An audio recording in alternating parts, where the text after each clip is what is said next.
دوسرے کو مخاطب کرتے ہو، ایک دوسرے کو بلاتے ہو، ایک دوسرے کو مدعو کرتے ہو، ایک دوسرے کو جو ہے وہ پکارتے ہو، میرے حبیب صلی اللہ علیہ وسلم کے ساتھ اس طرح کا رویہ نہیں رکھنا، ان کے آداب کا خیال کرنا ہے۔ یعنی معاشرے کی اصلاح کا انفرادی ہو یا اصلاحی ہو، ماحول ہو، گھرانہ ہو، محلہ ہو، شہر ہو، اصلاح کا سب سے پہلا پہلو یہ ہے، سب سے پہلا اصول یہ ہے کہ اللہ کا بھی ادب کیا جائے، رسول اللہ کا بھی ادب کیا جائے صلی اللہ علیہ وسلم۔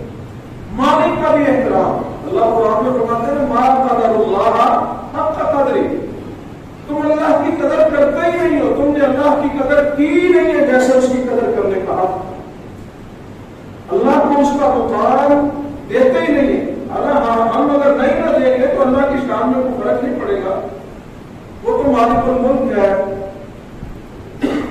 وہ مالک ہی رہے گا، اس کی شان میں کوئی فرق نہیں پڑے گا۔ لیکن مسئلہ ہمارا بنے گا کہ ہم ذلت کی جو امیر گڑوں میں گر جائیں گے اگر اللہ کریم کے آداب کا خیال نہیں رکھے، اگر اس کے رسول کے آداب کا خیال نہیں رکھے۔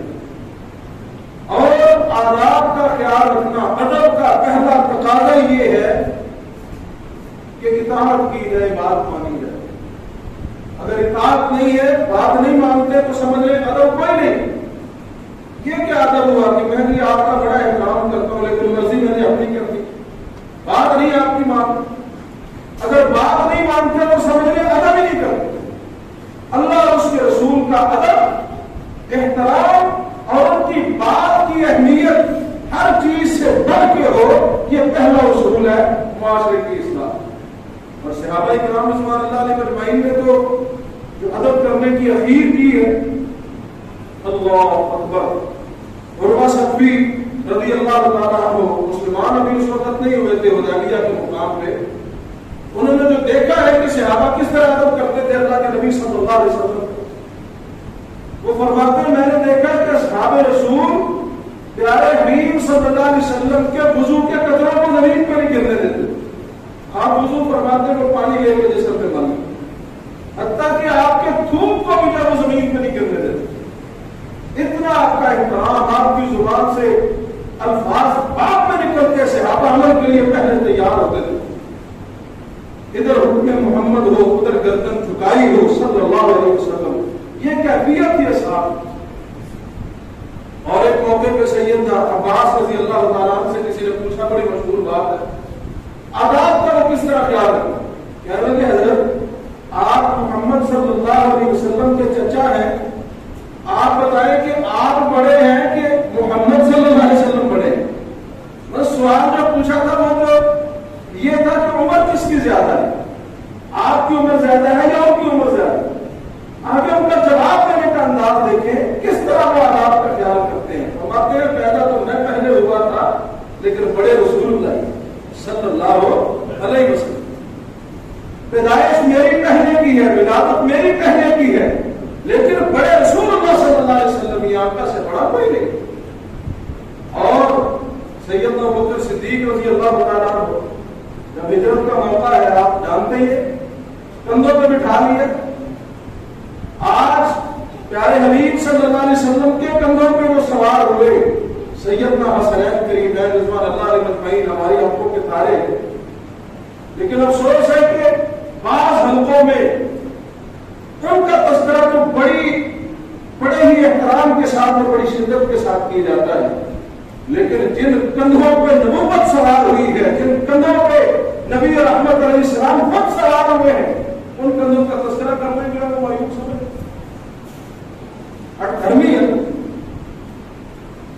بستر رسول پہ سیدنا علی رضی اللہ تعالیٰ عنہ سوئے ہیں، بڑی شان ہے، بڑا مقام اور بڑی قربانی ہے کہ جو بستر اس دن قتل گاہ تھا، کسی وقت بھی حملے کا ڈر تھا، خوف تھا، پیارے علی رضی اللہ تعالیٰ عنہ اس بستر پہ سوئے ہیں، بالکل تو ہمارے سر کے تاج، لیکن جس بستر پہ جس کو خود آقا نے بستر بنا لیا ان کا تذکرہ نہیں کرتا۔ غار ثور میں ابوبکر صدیق رضی اللہ تعالیٰ عنہ بستر بنے ہیں نبی رحمت علیہ علیہ السلام کی گود میں سر رکھ کے سویا ہے، سب کی عظمت بیان کرے، وہ بھی عظیم ترین ہے، وہ بھی عظیم ترین، وہ بھی ہماری آنکھوں کے تارے ہیں، وہ بھی ہماری آنکھوں کے تارے۔ عظمت اپنی اپنی ہے، مقام اپنا اپنا ہے۔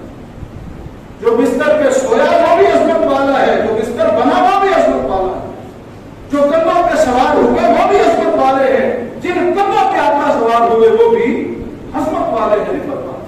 فرض کرنے کا مقصد یہ ہے کہ کس طرح ابوبکر صدیق رضی اللہ تعالی عنہ نے ادب کیا آقا علیہ الصلوۃ والسلام۔ حالانکہ آپ لوگ بھی تو تھکے ہوئے تھے، آپ ہی صبر کر لیتے نا، لیکن کہا نہیں محبوب آپ آرام فرمائے، میں کہہ رہا ہوں۔ اور جب سواری مدینہ کے پاس پہنچی، بعض لوگوں کو دشواری پیش آ رہی ہے، پتہ نہیں نبی کون ہے اور ان کے ساتھی کون ہے۔ ابوبکر رضی اللہ تعالیٰ نے اپنی چادر جو ہے وہ نبی رحمت علیہ السلام کے کندھوں پہ رکھی، یا بعد جو ہے وہ اس طرح کے پتہ چل رہے لوگوں کو، ایسا جو ہے وہ مقام دیا نبی رحمت علیہ السلام کو، اس انداز میں سامنے کیا، ادب کے ساتھ، احترام کے ساتھ، اور خود ایسا انداز اپنایا کہ لوگ دیکھنے والے پہلی نظر میں سمجھ گئے کہ کون نبی ہے اور کون خادم ہے۔ اور صحابہ جو تھے وہ تو پیارے آقا علیہ السلام سے آگے بھی نہیں نکلتے۔ ایک موقع پہ جا رہے ہیں، سیدنا عبداللہ بن عمر رضی اللہ تعالیٰ عنہ کی سواری پیارے حبیب صلی اللہ علیہ وسلم کی سواری سے بار بار تھوڑا آگے نکلنے کی کوشش کرتی۔ عمر رضی اللہ تعالیٰ عنہ نے آگے بڑھ کے اپنے بیٹے کو ڈانٹا، روکا، کہا تجھے نظر نہیں آتا رسول اللہ کی سواری سے آگے نکل رہے صلی اللہ علیہ وسلم؟ اور یہ تو اصحاب تھے نا، چاروں نے بھی آقا کا ادب فرمایا، کیا ادب۔ اللہ اکبر۔ سیدنا سفینہ رضی اللہ تعالیٰ عنہ، مشہور واقعہ آپ نے سنا ہو، جنگل میں جو بھٹکے ہیں، جنگل کا شیر آیا ہے، اتنی بات کہی ہے کہ بھائی میں محمد صلی اللہ علیہ وسلم کا غلام ہوں، محمد کا صحابی ہوں صلی اللہ علیہ وسلم رضی اللہ تعالیٰ عنہ۔ شیر بھی جو ہے پاؤں چاٹنے لگا، اور اسلامی لشکر جنگل میں گیا ہے، صحابی رسول نے اونچی جگہ پہ کھڑے ہو کے ایک اعلان کیا ہے کہ اے جنگل کے جانوروں، اے جنگل کی ساری مخلوقات سن لو، محمد کا لشکر یہاں آیا ہے صلی اللہ علیہ وسلم، اسلامی فوج یہاں آئی ہے، ہمیں یہ پڑاؤ کے لیے جگہ موزوں لگی ہے، ہم نے یہاں ٹھہرنا ہے، یہاں سے نکل جاؤ۔ صحابہ فرماتے ہیں ہم نے دیکھا اپنی آنکھوں کے ساتھ کہ شیروں نے بھی اپنے بچوں کو منہ میں دبایا ہوا ہے اور نکلتے جا رہے ہیں، سانپ بھی جو ہے نکلتے جا رہے ہیں، سارے کے سارے جانور جنگل خالی کر کے چلے جاتے ہیں۔ میرے حبیب صلی اللہ علیہ وسلم کا احترام تو جانوروں نے بھی کیا۔ تو میرے بھائیوں، ہمیں تو یہ حکم ہے کہ پیارے حبیب صلی اللہ علیہ وسلم کے ادب کا خیال کرو، ورنہ ان تحبط اعمالکم وانتم لا تشعرون، عمل ضائع ہو جائے گا، تمہیں پتہ بھی نہیں چلے گا۔ اتنی سخت سزا ہے، اتنی سخت وعید ہے، جو آقا کے ادب کا خیال نہیں کرتا، اللہ فرماتے ہیں مجھے اس کے اعمال کی کوئی ضرورت ہی نہیں۔ آج لوگ ایسے ایک دوسرے پہ ٹپے لگا رہے ہوتے ہیں، یہ بے ادب ہے نہیں، یہ گستاخ ہے نہیں، یہ بے ادب ہے نہیں، یہ گستاخ ہے۔ ابھی بے ادبی کر کے، گستاخی کر کے ہم نے اپنے اعمال میں ان کو کوڑے کا ڈھیر بنا دیا۔ ہمیں نہیں پتا کہ نبی رحمت علیہ الصلوۃ والسلام کا ادب کرنا جو ہے یہ پہلا تقاضا ہے۔ اگر چاہتے ہو تمہاری نمازیں قبول ہو، پیغمبر کا ادب کرنا پڑے گا۔ اگر چاہتے ہو تمہارا روزہ رکھنا، صبح سے شام تک بھوکا پیاسا رہنا یہ قبول ہو جائے، نبی کا ادب کرنا پڑے گا۔ اگر چاہتے ہو کہ لاکھوں روپیہ خرچ کر کے بیت اللہ پہنچ کے وہاں حج کرنا، طواف کرنا، مشقتیں برداشت کرنا یہ اللہ کی بارگاہ میں قبول ہو جائے، محمد کا ادب کرنا پڑے گا صلی اللہ علیہ وسلم، صلی اللہ علیہ وسلم۔ اگر چاہتے ہو کہ خرچ کیا ہوا زکات، صدقہ و خیرات، دیگر اعمال قبول ہو، بچے رہے، تو نبی رحمت علیہ السلام کا ادب کرنا پڑے گا۔ اگر ادب نہیں کرو گے، لاکھ تم اپنی پیشانیاں رگڑ رگڑ کے اوپر نشان بنا لو، لحاظ بنا لو، اللہ کی نام سبر کی کوئی بکت نہیں۔ لیکن ادب کا پہلا تقاضا یہ ہے کہ پیغمبر کی اطاعت کی۔ اللہ نے یہاں بات بھی کی کہ اللہ پر ہو اس بات کو فوکس ہو، نبی کی آواز سے آواز اونچی نہ کرو، نبی کی بات سے بات اونچی نہ کرو۔ یہ کیا ادب ہوا کہ ایک طرف آقا کا حکم ہے، ایک طرف میری مرضی ہے یا میرے بڑے کی مرضی ہے، کہ آقا کے حکم کو سائڈ پہ کر دے تو اپنے بڑے کی مرضی کو سامنے رکھ پچھلے دنوں میں ایک حضرت کی میں تقریر سن رہا تھا، میرے مسلک کا نام نہیں لیتے، سارے بھائی ہمارے، اللہ تعالیٰ ہم سب کو ہدایت دے۔ تو وہ کہہ رہے تھے، سوال آیا، کسی نے سوال پوچھا، جی پیر عبد القادر جیلانی رحمۃ اللہ علیہ جو ہے وہ تو رفع الیدین کرتے تھے، تو آپ آج ان کے نام پہ پروگرام کر رہے ہیں 11ویں شریف کا، تو آپ رفع الیدین کیوں نہیں کرتے؟ کسی نے سوال لے کے بھیجا، تو وہ حضرت جواب دینے لگے، کہتے ہیں سوال پڑھ کے، ہاں بھائی بالکل کرتے تھے، وہ رفع الیدین کرتے تھے، لیکن وجہ کیا تھی؟ وجہ یہ تھی کہ وہ امام احمد بن حنبل رحمۃ اللہ علیہ کے مقلد تھے۔ تو ہم کہتے ہیں کہ جس امام کو تم مقلد بن جاؤ، اس امام کی تقلید میں اگر تم رفع الیدین کرو پھر ٹھیک ہے، لیکن ڈائریکٹ اگر تم کہو کہ محمد صلی اللہ علیہ وسلم رفع الیدین کرتے تھے، اس لیے میں کرتا ہوں، یہ نہیں ٹھیک۔ استغفر اللہ معاذ، آپ خود سوچیں کیا یہ بات ٹھیک کی ہے؟ کسی کی تقلید میں رفع الیدین کرنا جائز ہے، لیکن محمد صلی اللہ علیہ وسلم کی سنت میں ہم کہہ کے رفع الیدین کرتے پھر جائز نہیں ہے، کیا یہ بات ٹھیک ہے؟ بڑی تکلیف ہوتی ہے اس طرح کی باتیں سن کے، اور پھر اگر ہم بات کریں تو کہتے ہیں لو جی پھر قواریت کو چھیڑ دی، پھر قواریت کو چھیڑ دی۔ بھئی اللہ کے رسول کی کو سنت کا تذکرہ کرنا یہ پھر قواریت ہے؟ جب ایک عمل جو ہے وہ صحیح حدیثوں سے ثابت ہے اور حدیث کی کثرت ہے اس عمل پہ، اب میں اگر اس عمل کا تذکرہ کر دوں اور میرا کوئی دوست کہہ لو جی تو پھر قواریت کرتے ہیں، مسلکوں کی بات کریں تو میرے بھائیوں مسلک مسلک کچھ نہیں ہے،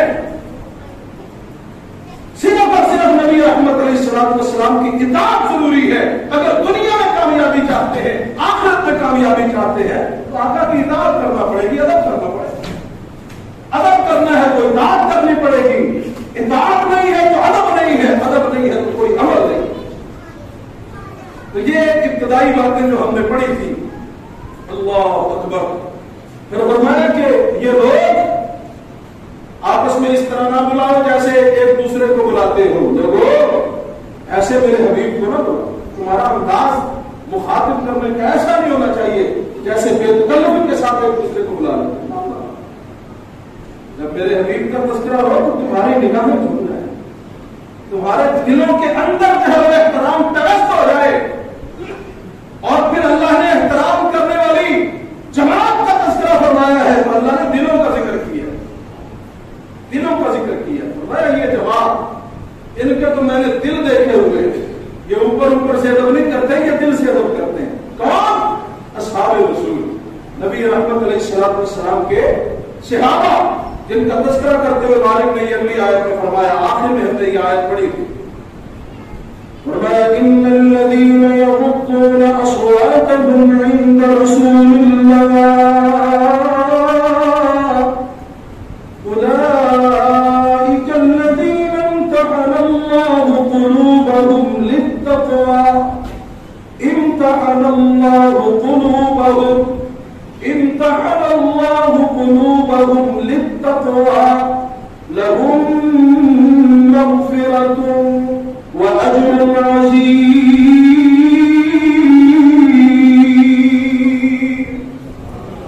اللہ کریم نے ان لوگوں کے دلوں کو آزمایا ہوا ہے جو پیغمبر کی مجلس میں موجود ہوتے ہیں تو ان کی آوازیں اس قدر پست ہوتی ہیں، کہیں پیغمبر کی آواز سے آواز بلند ہو، اور اللہ فرماتے ہیں ان کے لیے تو انعامات ہیں، کیسے؟ لهم مغفرة وأجر عظيم، اللہ فرماتے ہیں مغفرت، بخشش کے خزانے ان کے لیے اور اجر عظیم ہے۔ اللہ ہمیں بھی ان لوگوں کا ساتھ نصیب فرمائے، اللہ ہمارے دلوں میں اصحاب رسول کی عظمت کو پختہ کرے اور ان کی صحیح معنوں میں پیروی کی توفیق دے دے۔ اگلی آیت میں دوسرے گروہ کا تذکرہ کیا جو ابھی مسلمان نہیں ہوئے، دیہات سے آئے ہیں بیچارے، پتہ نہیں ہے آداب کا، پتہ نہیں ہے اصول کا، پتہ نہیں ہے قواعد کا کہ کس طرح آنا ہے، کیسے بلانا ہے، دیہات سے آئے ہیں، ابھی مسلمان نہیں ہوئے۔ یہاں بھی کچھ ناہنجار قسم کے لوگ ان آیات کو بنیاد بنا کے صحابہ پہ کام کرتے ہیں، کہتے لو جی دیکھو اللہ نے کہا ہے کہ ان کو توقع ہی نہیں کہ اللہ نے کہا اور بھائی غور تو کرو کہاں کن کے بارے میں ہے، تم نبی کے صحابہ کے فتوے لگانا شروع کر دیتے۔ یہ بیچارے وہ لوگ تھے جو دیہات سے آئے تھے، ابھی اسلام اسلام قبول کرنا ہے، مسلمان ہونا ہے، آقا سے تعلیمات لینی ہے، باہر آ کے جب انہوں نے پکارنا شروع کر دیا، یا محمد اخرج الینا یا محمد اخرج الینا یا محمد، اے محمد صلی اللہ علیہ وسلم ہماری طرف آئے، یا محمد صلی اللہ علیہ وسلم ہماری طرف، یا محمد یا محمد۔ اللہ فرماتے ہیں مجھے ایسی آوازیں پسند ہے، اس طرح نبی کو پکارنا، نبی کو بلانا پسند نہیں ہے۔ ان کا تذکرہ کرتے ہوئے میرے مالک نے فرمایا ان الذین ینادونک من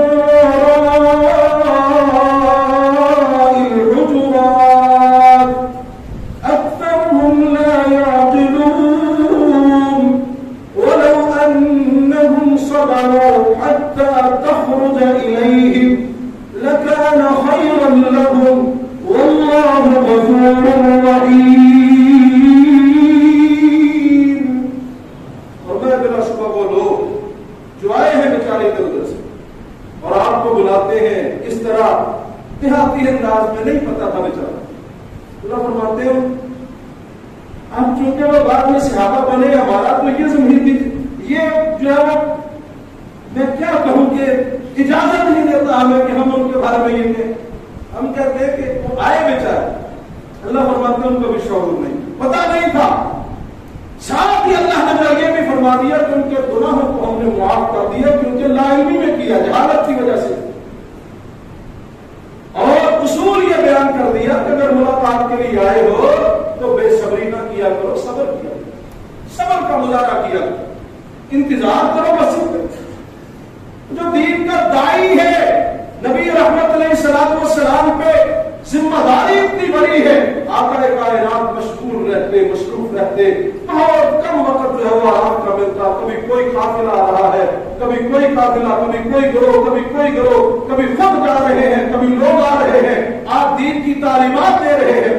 تو فرمایا کہ اگر وہ بیچارے کسی وقت گھر میں چلے جاتے آرام کے لیے تو ان کے آرام میں خلل نہ ڈالا۔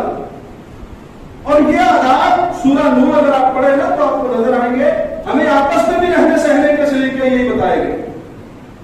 اگر بڑا بات کر رہا تو اپنی آواز کو اونچانا، یہاں نبی رحمت علیہ السلام کی نسبت کی ہے نا، دوسرے مقام پہ ہمیں یہی سکھایا کہ بڑوں کی موجودگی میں اپنی آوازوں کو بلند نہ کرو، بڑوں کے احترام کا خیال کرو۔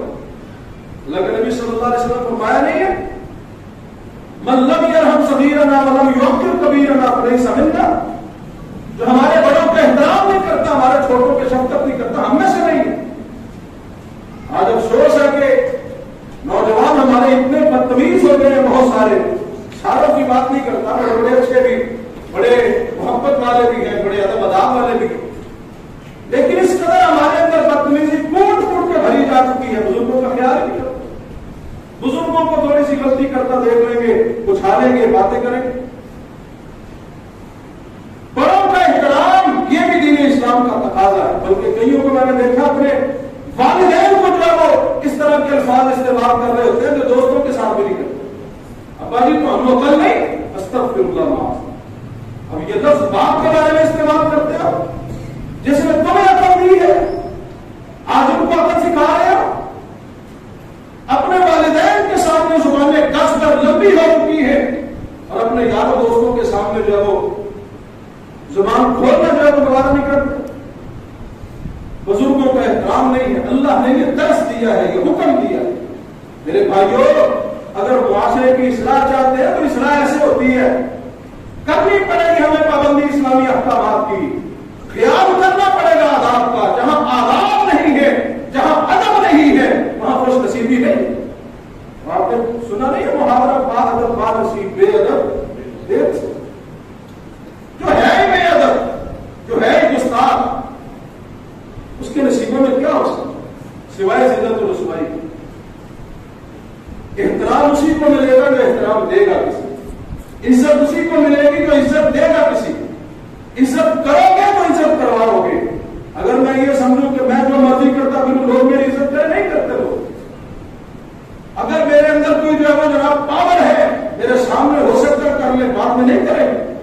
عزت تو وہ ہوتی ہے نا جو دل میں ہو۔ اللہ اکبر۔ امام عز الدین عبد السلام رحمۃ اللہ علیہ، حکومت وقت نے نکالا، کسی مسئلے پہ کسی معاملے پہ اختلاف ہو گیا، اس نے کہا کہ آپ ہمارے ملک سے نکل جائے، شہر سے نکل جائے، چلے گئے، معاملات خراب ہو گئے، پھر آخر ان کو واپس بلانا پڑا۔ جس دن ان کی واپسی تھی لوگ دکانیں بند کر کے سارے استقبال کے لیے جا رہے تھے۔ ملکہ جو ہے اس نے محل کے اوپر کھڑے ہو کے دیکھا شہر خالی پڑا ہے، بادشاہ کو بتایا کیا مسئلہ ہے، بادشاہ بھی اوپر آیا، دیکھا شہر خالی پڑا ہے، کیا ہوتا، لوگ کہاں چلے گئے، پتا کرو، پتا کیا جناب آج امام نصر الدین عبدالسلام رحمۃ اللہ علیہ وقت کے عالم دین ہے، وقت کے امام ہے، اللہ کے قرآن اور نبی رحمت علیہ السلام کی حدیث کی حفاظت کرنے والے، لوگوں تک پہنچانے والے ہیں، وہ آ رہے ہیں، لوگ استقبال کے لیے جا رہے ہیں۔ ملکہ نے کہا بادشاہ تو بادشاہ ہے نا، لوگوں میں حکمرانی کرتا ہے، جسموں پہ، اصل حکمران تو یہ ہے جو دلوں پہ حکمرانی کرتا ہے، عزتیں ایسے نکل جاتی۔ اللہ نے حکم دیا ہے، نبی رحمت علیہ السلام نے حکم دیا تھا، اور پیارے پیغمبر علیہ السلام کے وہاں یہاں سورہ نور میں یہ ادب بھی بتایا گیا، یہاں تو آقا کے حوالے سے بات کی ہے نا کہ بھائی جب آؤ تو ان کے آرام کا خیال کیا کرو، صبر کیا کرو، انتظار کر لیا۔ وہاں ہم سب کو وہ سکھایا گیا ہے کہ جب آؤ کسی کو ملنے کے لیے تو یہ مت سمجھو کہ بس اب میرا ہی حق ہے، اندر والے کا کوئی حق نہیں ہے، اگر نہیں آتا تو باہر سے جاؤ گالیاں نکالنا شروع کر دو یا اس کے بارے میں بدگمانی کا شکار نہ، ہمیں 3 دفعہ دستک دو، اگر اجازت ملتی ہے ٹھیک ہے، اگر اجازت نہیں ملتی ہے، اندر والا جب وہ دروازہ آواز نہیں دیتا یا دروازہ نہیں کھولتا یا کوئی مسئلہ ہے تو بغیر کسی کے اعتراض کے واپس آ، بغیر کسی اعتراض کے، یہ نہیں ہے کہ دل میں بدگمانی لے کے آؤ، چلو جی یہ بڑا پتہ نہیں اپنے آپ کو کیا سمجھتا ہے، میں ادھر ملنے کے لیے آؤں، یہ مل ہی نہیں رہا، ہو سکتا ہے بیچارہ کسی مسئلے میں کسی مجبوری میں ہو۔ ہر وقت منفی سوچ نہیں ہونی چاہیے، سوچ کو مثبت رکھیں، انشاءاللہ ہمارا اپنا اندر بھی ٹھیک ہوگا، ہمارا ماحول بھی ٹھیک ہوگا، ہم خود بھی اطمینان محسوس کریں گے جب ہماری سوچ مثبت ہو۔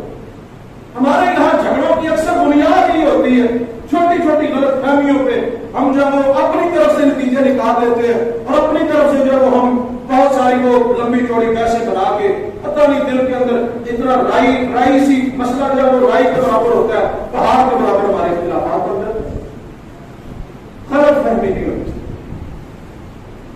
اللہ اکبر۔ اور پھر یہاں اللہ نے حکم فرمایا، اللہ کریم نے، سبحان اللہ و بحمدہ سبحان اللہ، یہ بھی اہل ایمان کو اللہ نے ایسی ہدایت دی ہے، ایسا جو اصول بیان فرمایا کہ جو اس وقت ہمارے معاشرے کی اہم ترین ضرورت اور جس کی پابندی نہ کرنے کی وجہ سے ہمارا معاشرہ جو بہت ساری خرابیوں کا شکار ہے۔ کیا فرمایا میرے مالک؟ فرمایا یا ایھا الذین آمنوا ان جاءکم فاسق بنبأ فتبینوا ان تصیبوا قوما بجہالہ فتصبحوا علی ما فعلتم نادمین۔ فرمایا اہل ایمان، اگر تمہارے پاس کوئی فاسق کوئی خبر لے کے آیا، تمہیں کوئی بات بتائے تو اس کی تحقیق کر لیا کرو، فوری طور پہ اس خبر کی بنیاد پہ فیصلے نہ سنا دیا کرو، فوری طور پہ اس خبر کی بنیاد پہ حرکت میں نہ آ جایا کرو۔ ایسا نہ ہو کہ سنی سنائی بات پہ عمل کرنے کی وجہ سے، سنی سنائی بات پہ پیش قدمی کرنے کی وجہ سے تم کوئی غلط اقدام اٹھا بیٹھو اور بعد میں تمہیں شرمندگی اٹھانا پڑے۔ یہ میرے مالک نے اصول بیان۔ میرے ایمان، اگر کوئی خبر لے کے آتا ہے نا تو اس کی تحقیق کرے، خاص طور پہ جو فاسق جس کے بارے میں تم جانتے ہو کہ یہ لچا لفنگا قسم کا بندہ ہے، یہ خیال نہیں رکھتا ان باتوں کا، پھر تو خاص طور پہ جب وہ تحقیق کیا کرو۔ اور ویسے بھی اگر تمہیں کوئی بات بتاتا ہے تو یار فلاں تو ایسے کر رہا تھا، فوری طور پہ اس پہ جو نتیجہ نہ نکال دیا، تو تھوڑا صبر سے بھی کام ہوا۔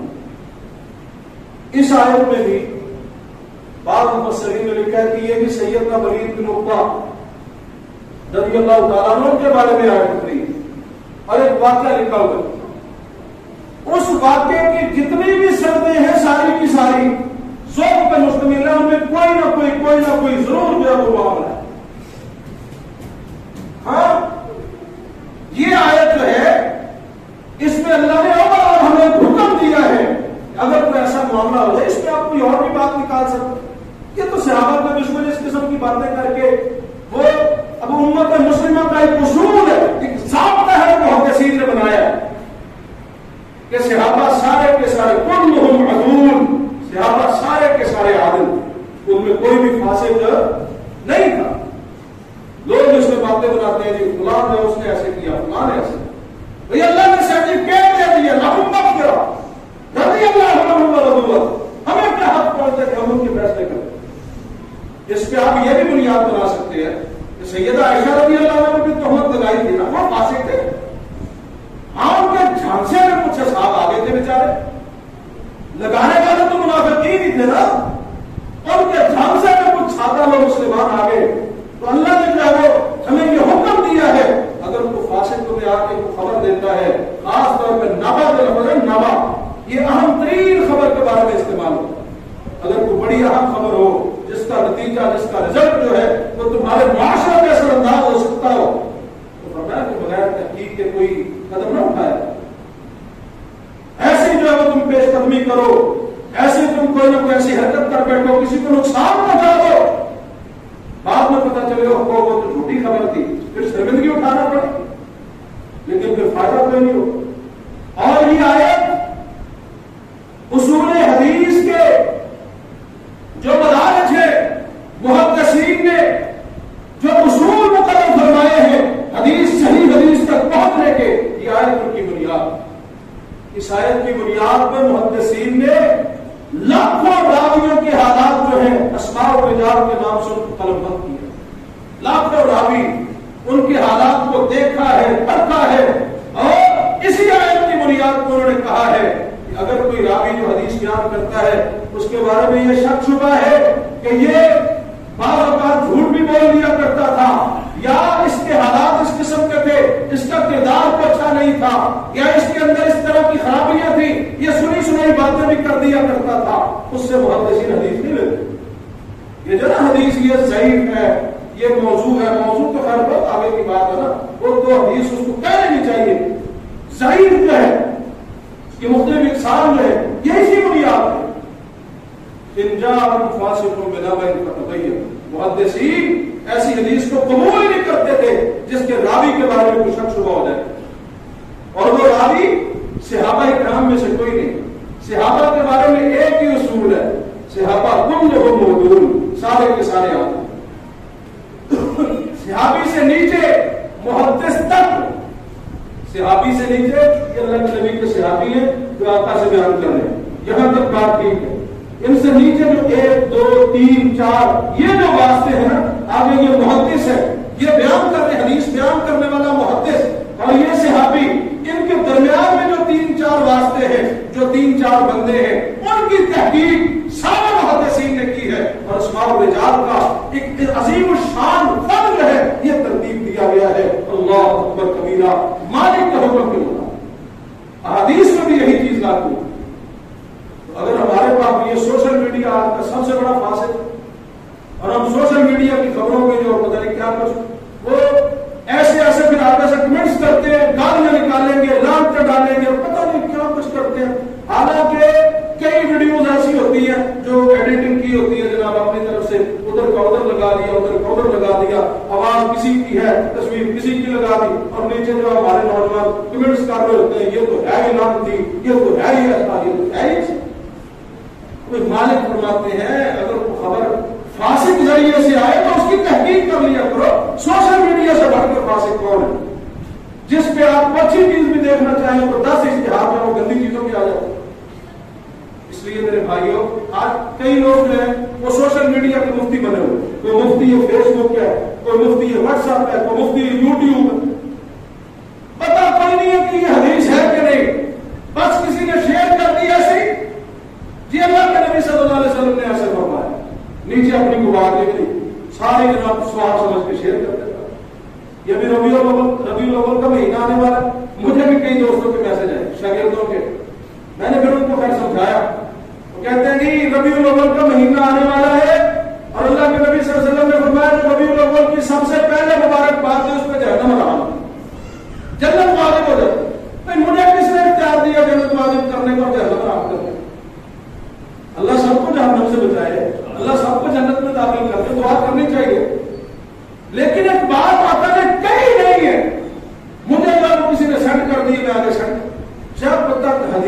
تحقیق نہیں ہو جاتی. سچی بات ہے، میں کوئی مسئلہ بیان کرتا ہوں، اللہ تعالیٰ اپنی رحمت فرمائے اور ہم سب کے اپنا فضل کرے. جب تک مجھے اس کے بارے میں 100% علم نہیں ہوتا کہ یہ اللہ کے نبی صلی اللہ علیہ وسلم نے یہ بات کی ہے، میری زبان کو یہ جرأت نہیں ہوتی کہ میں اللہ کے نبی کی طرف وہ منسوخ کر دوں. یہ بھی رات ایک جگہ کلاس تھی 15 روزہ 55 بعد میں، یعنی ایک جمعرات چھوڑ کے ایک جمعرات جو الحمدللہ حامدین کلاس وہاں شروع کی ہوئی ہے.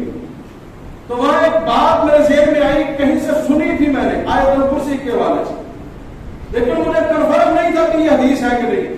میں نے ان دوستوں کو سیدھی یہ بات کی کہ بھائی مجھے یہ کنفرم نہیں ہے کہ یہ حدیث ہے کہ نہیں ہے، یہ سنی ہوئی بات ہے، اس لیے میں یہ کہہ رہا ہوں کہ اس شخص نے یہ کہا ہے جس نے یہ بات کی ہے، اللہ کے نبی کا فرمان ہے یا نہیں ہے، یہ مجھے کنفرم نہیں ہے. اس کی تحقیق ہوگی تو میں کہوں گا قال رسول اللہ صلی اللہ علیہ وسلم. اگر اس کی تحقیق نہیں ہے، میں کہہ دیتا ہوں قال رسول اللہ صلی اللہ علیہ وسلم، جب کہ اللہ کے رسول نے وہ بات کہی نہیں. من کذب علی متعمدا فقد کفر، اللہ کا ٹھکانہ من کذب علی متعمدا فلیتبوأ مقعده من النار.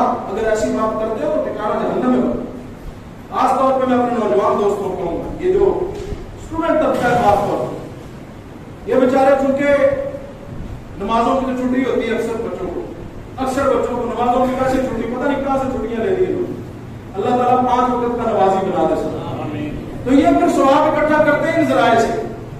ہاں جی بھائی سنی سنائی حدیث آ گئی، اس کو شیئر کر دو، جی جنت پکی ہوئی. تو بھائی جنت ایسے پکی نہیں ہوتی. جنت پکی کروانی ہے تو اللہ اور اس کے رسول کی بات ماننا پڑے گی. جہنم سے بچنا ہے تو اللہ اور اس کے رسول کا حکم ماننا پڑے گا. اگر حکم نہیں مانتے تو جتنی مرضی دعوت شیئر کرتے جاؤ کوئی فائدہ نہیں ہوگا. اللہ مجھے بھی اور آپ کو صحیح معنوں میں اللہ اور اس کے رسول کے احکامات کو سمجھنے کی توفیق دے. آخری بات میں عرض کروں، اپنی بات کو ختم کروں.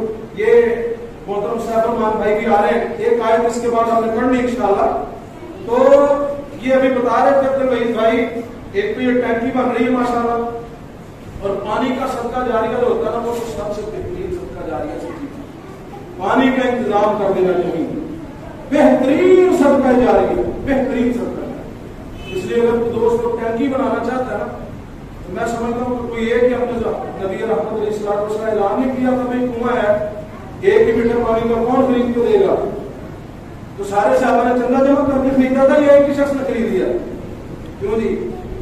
ایک ہی شخصیت کو اللہ نے توفیق دے دی، سیدنا عثمان رضی اللہ عنہ. آج بھی ان کے لیے صدقہ جاری ہے. جب تک وہ کنواں چلتا رہا ان کے لیے صدقہ جاری ہی ہے نا. سیدنا عثمان رضی اللہ عنہ کا بینک اکاؤنٹ آج بھی سعودیہ کے اندر موجود ہے. 14 صدیاں گزر گئی ہے دنیا سے گئے ہوئے، لیکن ثواب پہنچ رہا ہے، ثواب پہنچ رہا ہے. تو یہ بھی ٹینکی بننی ہے انشاءاللہ. یہ مسجد قیامت تک آباد رہنی انشاءاللہ. فائدہ ہوگا نا جی لوگوں کو. تو سارے احباب اس میں بھی بڑھ چڑھ کے حصہ ڈالیں. اور یہ ادائیگیاں بھی کرنی ہے. یہ لینٹر ہم نے ڈال تو لیا الحمدللہ، اللہ تعالیٰ اپنی رحمت فرمائے، وسعت دے، لیکن ادائیگیاں ساری کرنے والی بڑی ٹینشن ہے. پہلے ہمارا جو اکاؤنٹ تھا تو وحید بھائی ماشاءاللہ اکاؤنٹ مینیجر ہے، وزیر خزانہ ماشاءاللہ، اللہ تعالیٰ ان کو صحت دے، برکت دے. پہلے جو اکاؤنٹ تھا وہ اب تھا، اللہ کا شکر ہے، کوئی اتنی ٹینشن نہیں تھی. لیکن اب یہ کل پرسوں مجھے بتا رہے تھے کہ اب ہم مائنس میں چلے گئے.